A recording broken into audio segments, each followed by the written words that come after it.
Hello and welcome to episode 18 of Soccercraft, and we're starting off here at the gold farm, which I did not finish in the last episode.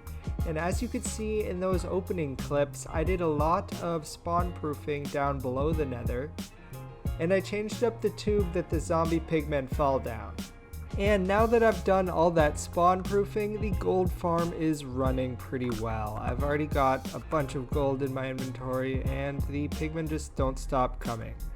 So looking at the design of this, I'm thinking it will work if I want to swipe my sword in between here to attack the pigmen, but I'm going to have to swap out all this glass for a harder block so I don't accidentally hold down a little bit too long and break the glass.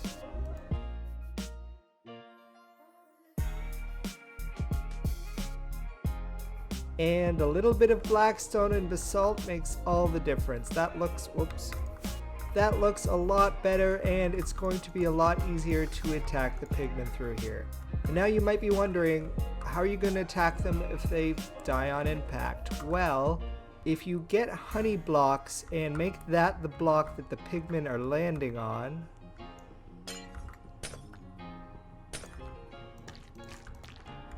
the pigmen should survive the fall, and they should be relatively low so that when I start attacking them, they should die pretty quickly, and we should get our experience pretty fast.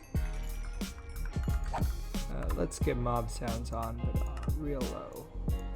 And an added bonus of these honey blocks is because of the size of the honey block, if we put a hopper underneath the honey block, it's going to be able to pull the items through. Now we're probably going to be getting items at too fast of a rate for all of the hoppers to be able to handle all the items, but we'll come to that problem when we face it.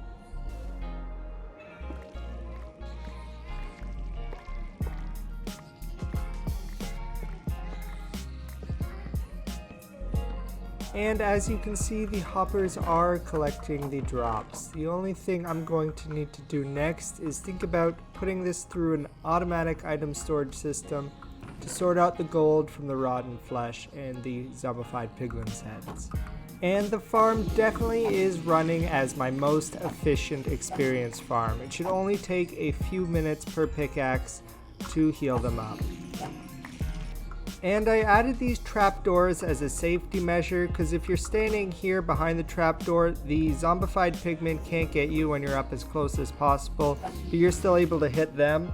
And when you're standing here, you're not actually picking up any of the experience, so it's all getting stored inside the farm, and then whenever you need to, you can choose whatever tool you need to heal up, hop up onto the trapdoor and get to your experience orbs, and then once that's full, switch to your next tool.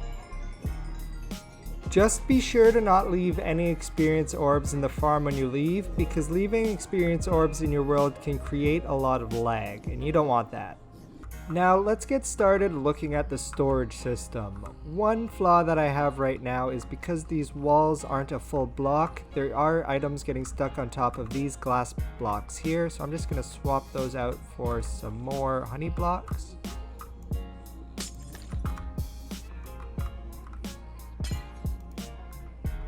And now we should be collecting all of the drops from this farm. I just need to get some hoppers underneath those back to honey blocks. So because this farm's going to produce too many items, I'm going to need to think of a way to make the items go through the hoppers a lot quicker. And the way I'm going to do that is using hopper minecarts, because hopper minecarts pull items through way faster than hoppers.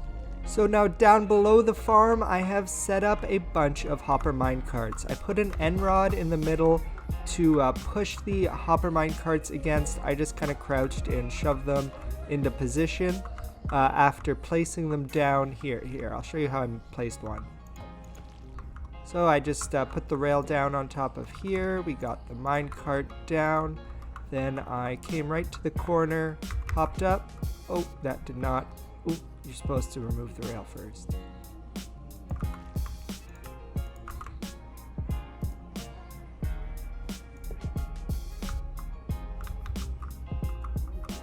So now I just need to make a storage room for the gold farm, and I'm going to make the 3 separate item filter systems to be able to handle the amount of gold and rotten flesh and golden ingots and golden swords that are going to be coming through this system.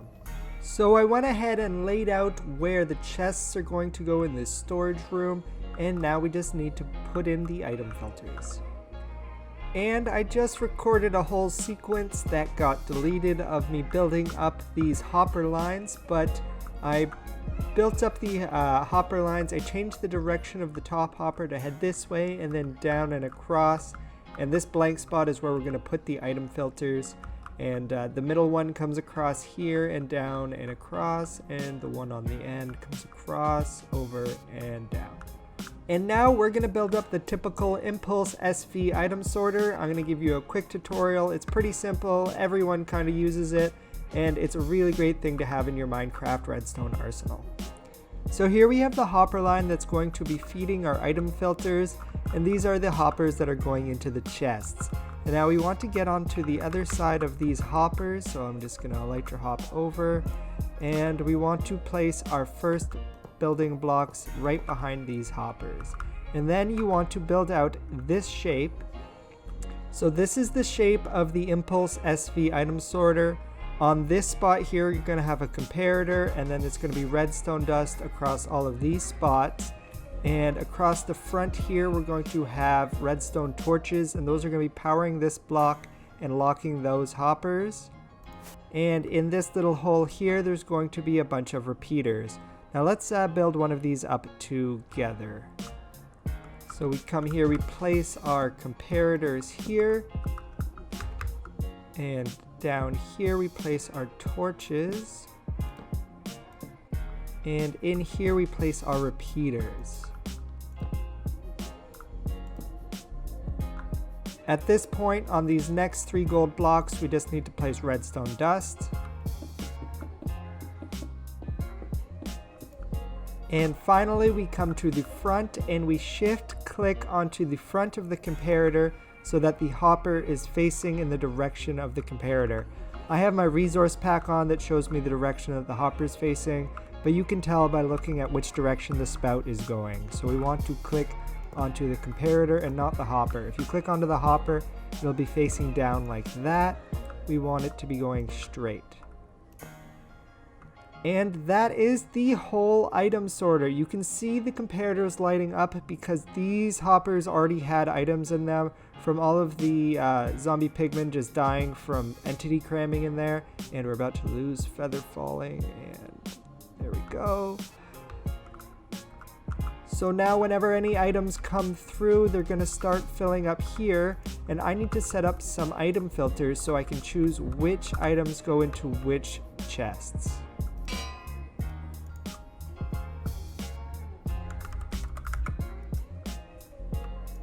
So now by coming over to the hoppers, we can come here and we can choose what we want to fill up each slot. So if it comes along this way, I want this one being golden nuggets, and we're gonna take that filter and put 1 in the rest of the slots. Now this needs to fill up till it's at 41 in this slot, and then it will start draining through into the chests. I want this one to be golden nuggets. Another one for golden nuggets, and one for golden ingots. And those golden nuggets should have made it into this chest. Perfect. So I chose to do 3 sets of golden nuggets and 1 golden ingots because you get a lot of golden nuggets in this farm and a little bit of golden ingots, and I'm going to completely ignore the rotten flesh and the golden swords. I'm going to send them to some sort of disposal system. And I have those disposal systems installed. If we come up here, we can have a look. We have an extra hopper that runs into a dropper, which just shoots all the items out, and I think they probably haven't despawned yet. Yep. Oh, they're starting to despawn. They're all right here. I'm going to put some lava underneath to get rid of them quicker to help with lag. But overall, this farm is technically done. I just need to clean up all of the mess and probably do some maybe decoration and hiding the redstone. And I cleaned up, I added in the lava sources for the disposal units, And I think it's about time we do a stress test of this farm. I emptied out the chest for the most part, and let's see how much gold we can get in about 30 minutes. So the 30-minute timer's up. Let's see how much gold we got. Oh, that's pretty good. Almost a chest there. Oh, almost half a chest there. And not really much on this side. But I was standing on this side of the farm, so it makes sense that a lot of the drops are on this side. So let's see. Oh, we got some actual ingots too. That's pretty good. You know, let's see what happens when I compress this all down into gold. So after 30 minutes, I ended up with 60 gold blocks. 60 gold blocks is pretty good if you ask me. I'm pretty happy with that. Now, I'm going to save decorating this farm for another time because I have another project that I want to start now and I needed this gold for it. So I'm going to head over to Kyoshi Settlement and we're going to cure some more villagers. Kyoshi Settlement. It's been a while since I've been here on camera, so I'm going to show you guys what I've done behind the scenes. Down here I've decorated the villager breeder. I've gone with quartz and purple terracotta, and we have had one guy escape and I've captured him in this minecart. Now I've connected everything up with redstone, so I just need to turn this here. Let me get back to the glass. I just have to flip this lever and it opens up this block here, which activates the farm, because in order to activate this farm, the farmers need to be able to see those beds. And if I press this button, it calls for a minecart, and that fetches a villager and sends him along to the zombification room.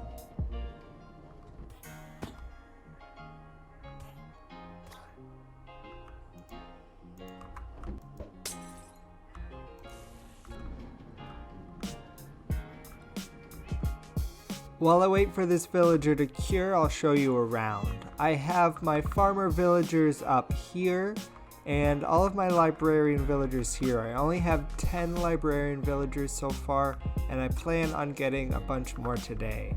If we come down the stairs, we find all of my iron villagers that I trade to get emeralds with, and my iron supply is running low from spawn-proofing the nether. If we come to the left side, we have all of my masons, and this is where I come to get all of my terracotta. Other than the mesa, I actually, now that I found it, I go there to get terracotta too. And down on the other side, I have a few extra villagers of the other professions. And in between episodes, I've been digging this area out so that I can fit a lot more villagers. I can hit them all in this wall, and if we come around here, I've started digging down to another floor. I want to open up to a big open area for a bunch of librarian villagers. I want to make it so that I know where to go in order to buy glass.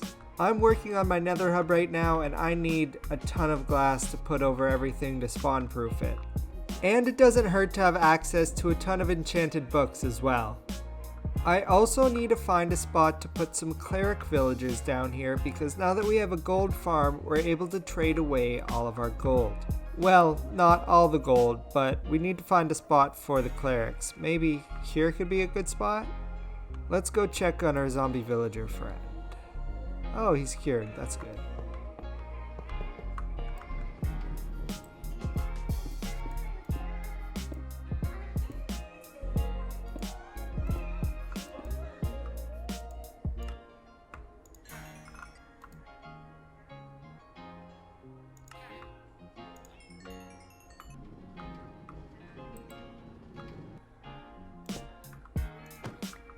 Okay, so I got my cleric villager in place and two soon-to-be clerics. And I just need to make a note about how smart villagers are, because this guy's stuck in here, but you can just walk right out. These guys too, I'm not going to walk in there because they'll hurt me, but I'm glad that they're staying in there because then they could just be aggravating the rest of the villagers. And I now have 6 clerics in place. Well, 5.5. I've been trading with them to try to get them up to their master level trades, and I'm pretty happy with what I'm finding. It's pretty good trades so far, and the trades that I was really looking for in the Clerics was the Ender Pearls and the Bottles of Enchanting. Also the Gold Ingot for 1 Emerald trade. Now that I've got all my Cleric villagers in place, I need to think about which type of villager I'm going to be doing next. And looking at these guys, there's actually one type of villager I don't have in my villager trading hall at all yet, and that is the Fletcher villager. And the Fletcher villager is actually a very useful villager for one specific reason. Well, I mean, there's a lot of reasons why Fletchers are useful, but the reason that I like Fletchers is you can get an arrow of weakness. And if I can get an arrow of weakness, that means that I can use arrows of weakness instead of the splash potions of weakness in this villager zombificator. The downside to Fletcher villagers is the trade that I want is the last trade that they offer you. So to figure out if it's a villager I want to keep, I have to go through all of their trades. So I set up this villager cell to hold the villagers in so I can get up to their final trade and see if it's one that I already have or not. And obviously the first few I don't have any. So the first few villagers are going to go down and get added to the system, no problem. But once I'm trying to get the last few arrows that are available, it's going to be really difficult. So I've created this villager disposal system. The villager will just get sent in here, and then this is where they'll hang out for the rest of their lives. Hey, don't blame me. It's just how Minecraft works, okay?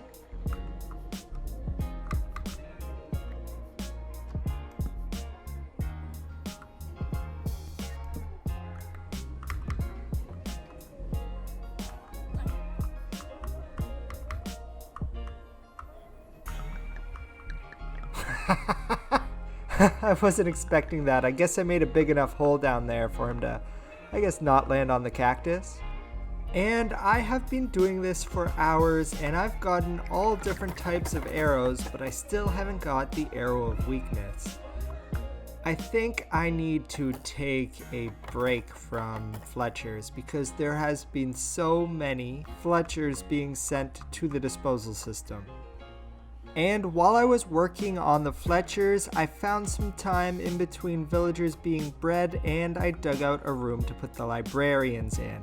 And now that is what I want to do next. I want to get my librarians in place because that's what I really need villagers for right now. I want lots of glass, and who doesn't love enchanted books? And with librarians, you don't have to worry about sending them to the disposal system, because the reason we had to send the Fletchers to the disposal system is because we were looking for their last trade. So I had to use all my emeralds, trade through all of their trades, get them to master rank, and then find out they're not the villager I want. With the librarians, you can just block them into their hole by putting a slab right here, and just keep breaking and replacing the lectern until they have the trade in the first lot that you want. Now, let's get started on this librarian room.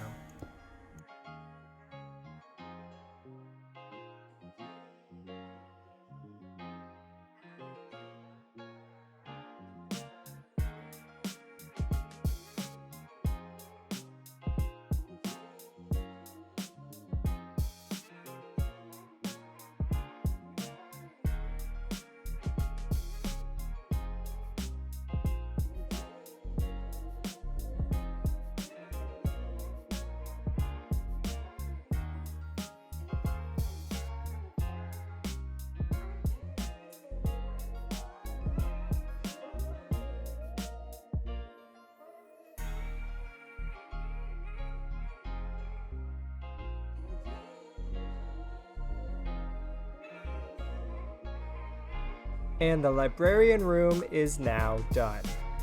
I moved all of my librarians down here, and I separated them so all the ones that sell me glass are on this side, and then I did a lot of villager breeding, and I made a bunch more villagers, and I now have, I think this is 15 villagers ready to trade glass with me. So that means I should be able to fill up shulker boxes with glass in no time.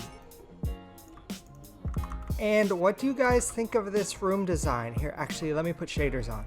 It looks so cool in here with shaders on. I love the way the glass reflects the lights. Also, I don't know if you guys noticed, I started using a different set of shaders. It kind of works a lot better for interior and nether builds, and I'm doing a lot of nether building right now, so I'm using the BSL shaders now. And with that progress being made, that's where I want to end today's episode. We got our gold farm complete, and we made a bunch of new villagers and a big expansion on the villager trading hall. We're really prepping up to get some work done on the nether hub, and I think in the next episode I have some more farms to help us gather the materials for the nether hub. I hope you enjoyed this episode, and don't forget to like and subscribe, and I'll see you guys in the next episode. Water Tribe out.